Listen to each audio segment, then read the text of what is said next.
เรื่องราวទាំងអស់ដែលរូបស្រី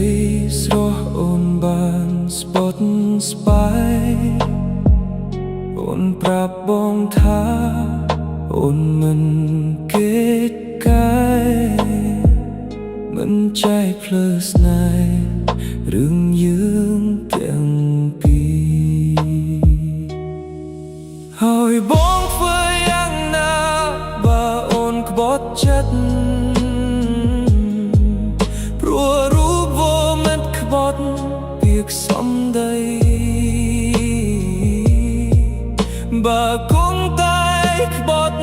សន្យាធ្វើអ្វីឲ្យរូបបងថ្លៃឈឺចាប់រីងរៃបងធ្វើចិត្តមិនបានទេព្រោះអូនមានគេហើយក្បត់ចិត្តបងតែហេតុអ្វីរូបស្រស់នួនល្អងអូនក្បត់ចិត្តបង